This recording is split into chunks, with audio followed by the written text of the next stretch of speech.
उन्नाव की धरती से उत्तर प्रदेश की बात उन्नाव से, क्योंकि हम उत्तर प्रदेश की बात करते हैं तो विकास की बात होती है कि विकास में कितना बदला है उन्नाव। क्योंकि उन्नाव की बात करें तो देखिए राजधानी लखनऊ से सटा है, कानपुर से भी सटा है, लेकिन क्या वाकई में उन्नाव में काम हुआ है, नहीं हुआ है? और साक्षी महाराज तो लंबे वक्त से यहाँ पारी खेल रहे हैं, उन्होंने कितना काम किया है, उनकी आगे की प्लानिंग क्या है, अगर 2024 जीतना है तो उन पर क्या उपलब्धियां हैं। हमारे साथ उन्नाव के भी विधायक रहेंगे, उनसे भी पूछेंगे कि उन्होंने क्या काम किया है और क्या प्लानिंग है। क्या वाकई में सपनों का उन्नाव जो लोगों ने देखा, जो बीजेपी को प्यार दिया। उन्नाव जिले की बात करें, देखिए 6 सीटें आती हैं और बीजेपी को यहां से बहुत प्यार मिला। 6 की 6 सीटें बीजेपी अभी हाल में जीत कर आई है। माना जा रहा है कि यहां प्रधान से लेकर प्रधानमंत्री तक तब तो बीजेपी का ही है, क्यों सर? तो चलिए सर, शुरुआत चर्चा की कर लेते हैं। आपसे विकास के मुद्दों पर बात करेंगे, लेकिन पहला एक सवाल मेरा यही है, अभी हाल में धमकी मिली सर, आपको डर तो नहीं लग रहा है? साक्षी हूं, साक्षी ही रहूंगा। जो अतीत में हुआ उसे भी देखा है, वर्तमान में जो हो रहा है उसे भी देख रहा हूं, और भविष्य के गर्भ में क्या छुपा हुआ है मेरी दृष्टि वहां तक भी जा रही है। अगर डरता तो इस मैदान में नहीं आता। लेकिन सर, आपको नहीं लग रहा कि ये जो आपको धमकियां मिल रही हैं, क्योंकि आप बेबाक बयान देते हैं, आप खुलकर बोलते हैं, हिंदुत्व के एजेंडे को धार देते हैं, इसलिए इस तरह की धमकियां मिलना लाजमी है? बात बिल्कुल ठीक है। जब कम लोग बोलने वाले थे हिंदुस्तान में, तब मैं बेबाक बोला करता था। अब बहुत बोलने वाले हैं। धमकी अकेले साक्षी महाराज को नहीं, ये धमकियां तो मोदी जी तक जा रही हैं, योगी तक जा रही हैं। देश को तहस नहस करने की योजना बनाई जा रही है। ये तो शुक्र करिए ऊपर वाले का, जिसके नाम पर अभी मैडम ने दीपक जलवाया, कि आज इस देश के प्रधानमंत्री नरेंद्र भाई मोदी हैं। वरना तो इस देश में गृह युद्ध की तैयारी हो रही थी। जो स्थितियां बन करके देश में आई हैं, वो ये केवल साक्षी महाराज का प्रश्न नहीं है। जो आप देख रहे हैं, चाहे उदयपुर को देखिए, चाहे अमरावती को देखिए, चाहे लखनऊ को देखिए, चाहे सारे देश में कोई भी स्थिति देखिए, ये सारी की सारी इस देश में गृह युद्ध की, गजवाई हिंद की तैयारी थी। भगवान ने मोदी जी इस भारत को प्रधानमंत्री के रूप में दे दिया, तो मुझे लगता है कि अलगाववादियों के वो स्वप्न साकार नहीं हो सकते। बिल्कुल साक्षी महाराज जी, आपकी निडरता जो है वो आपके बयानों से हालांकि जाहिर होती है। वक्त वक्त पर हम समय समय पर दर्शकों को बताते भी रहते हैं। अब ये बात तो आपकी निडरता की रही, लेकिन उन्नाव पर आ जाते हैं। जिम्मेदारी आपके कंधों पर उन्नाव की है। उन्नाव को साक्षी महाराज जी के वो पहचान दिला पाए हैं जिसकी उम्मीद उन्नाव वासी करते हैं, क्योंकि तमाम समस्या हैं जो कि अभी भी निपट नहीं पाई हैं।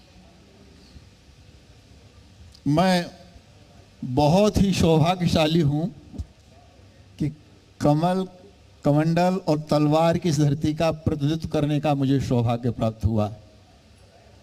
महर्षि वाल्मीकि की धरती है ये। पंडित चंद्रशेखर आजाद, राजा राव रामबकर सिंह, गुलाब सिंह लोधी, शातन पासी, बड़े बड़े योद्धाओं की धरती है। पंडित सूर्यकांत त्रिपाठी निराला, उनकी धरती है ये। ऐसी परम पवित्र धरती से मैं सांसद हूँ। दोबारा मुझे यहाँ प्रतिनिधित्व करने का सौभाग्य प्राप्त हुआ है। तो यहाँ की इस परम पवित्र भूमि को मैं सिर झुका के हर दिन प्रणाम करता हूँ, आज भी प्रणाम कर रहा हूँ। जहाँ तक विकास की आपने बात की, मुझे पता है जब मैं आया था तो न तो यहाँ कोई हमारा जिला पंचायत का अध्यक्ष था, न हमारा कोई विधायक था, न कोई एमपी था, और बिजली तो कभी आने का नाम ही नहीं ले रही थी।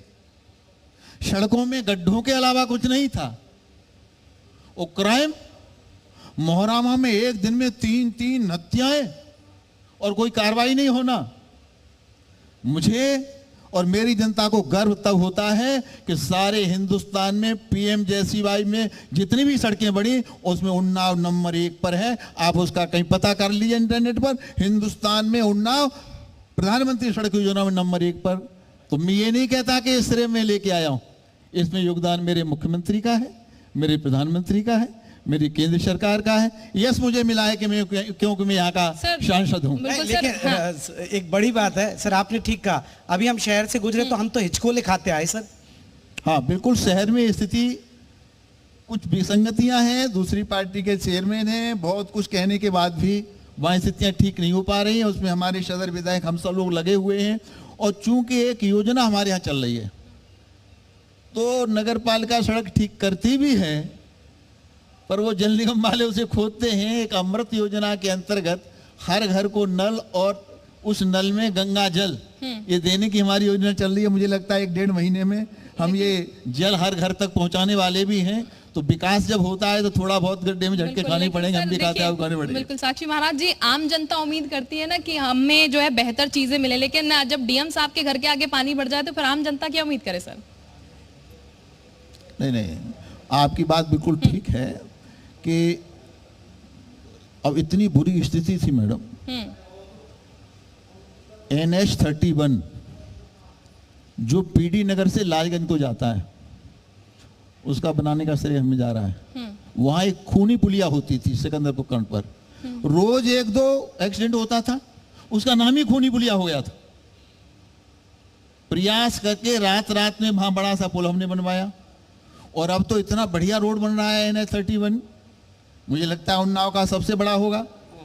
कानपुर से लखनऊ एक्सप्रेस वे 6 लेन वाला वो बन रहा है, गंगा एक्सप्रेस वे आ ही रहा है। तो विकास की तो इतनी गंगा बह गई है कि विरोधियों के पास विकास के नाम पर जिरह करने के लिए उनके पास कोई शब्द नहीं है। स्लॉटर हाउसेस बंद हो गए, उसको लेकर काफी बातचीत होती थी, स्लॉटर हाउसेस बंद हो जाएंगे। स्लॉटर हाउसेस बंद हो गए क्योंकि उसको लेकर बातचीत अभी हम बैकस्टेज कर रहे थे, तो उसमें अभी प्रयास चल रहा है। ये दुर्भाग्य है उन्नाव का टेनरिया और स्लॉटर हाउस, ये उस उन्नाव का दुर्भाग्य है।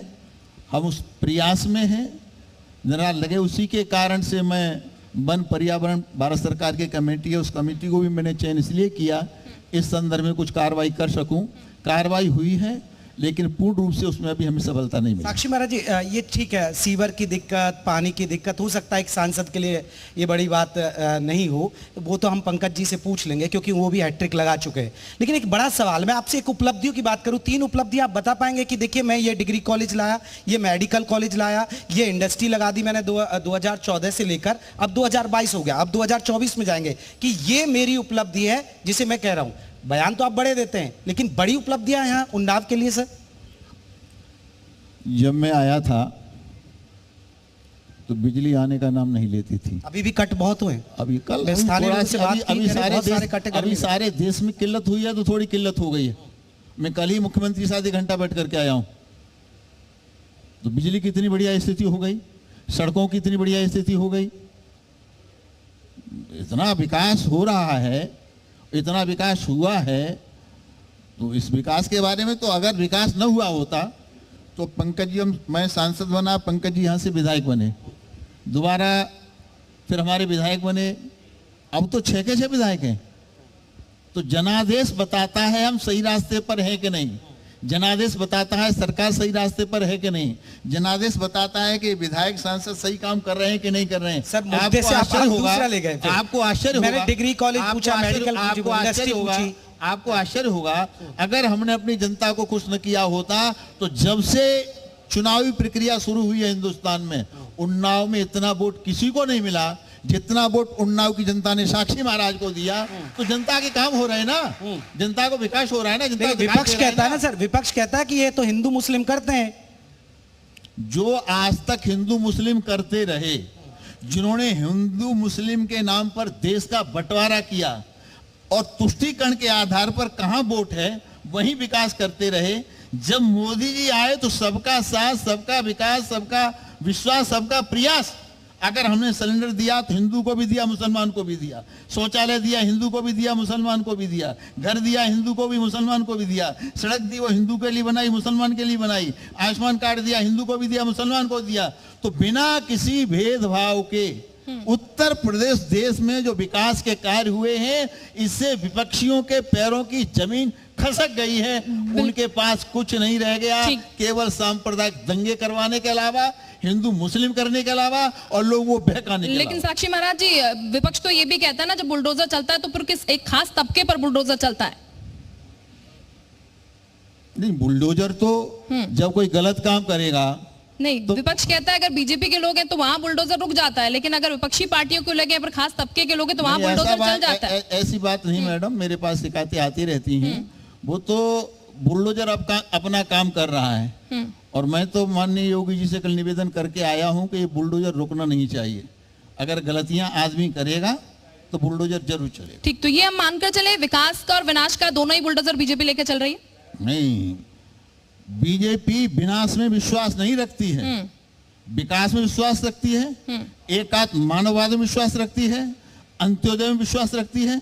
इकलौते हमें हिंदुस्तान में, हमने रामनाथ कोविंद को राष्ट्रपति बनाया, हम पर आरोप था कि बड़ी जात वालों की पार्टी है।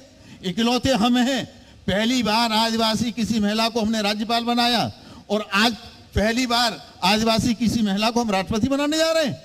तो जितना विकास, अंत्योदय का काम, एकात्म मानववाद का काम, विकास का काम जितना भारतीय जनता पार्टी मोदी जी के नेतृत्व में कर रही है, आज तक किसी ने भी ऐसा कार्य किया नहीं। इसलिए हिंदुस्तान भर की जनता गदगद है, मोदी जी की दीवानी है, किसी का विरोध सुनने के लिए तैयार नहीं है। और अच्छी बात यह है, हिंदू के साथ साथ मुसलमान भी मोदी जी का दीवाना होने लगा है, इससे लोगों को परेशानी है। सर, अब जैसे 2024 भी नजदीक और आप तैयारी कर रहे हैं, तो क्या कुछ उन्नाव के विकास की करते हैं? क्योंकि राजनीतिक सवाल तो होंगे ही होंगे, लेकिन उन्नाव की धरती से बात हो रही है तो उन्नाव के विकास की बात हो, तो कुछ खास प्लानिंग की है? कुछ बड़ी योजनाएं आने वाली हैं अभी 2024 तक यहाँ? क्योंकि देखिए, क्योंकि जब इंडस्ट्री की बात आती है तो कानपुर चला जाता है या फिर लखनऊ की तरफ चला, उन्नाव कोई नहीं रुक मैं रहा है। आपसे दो बातें कहना चाहता हूं।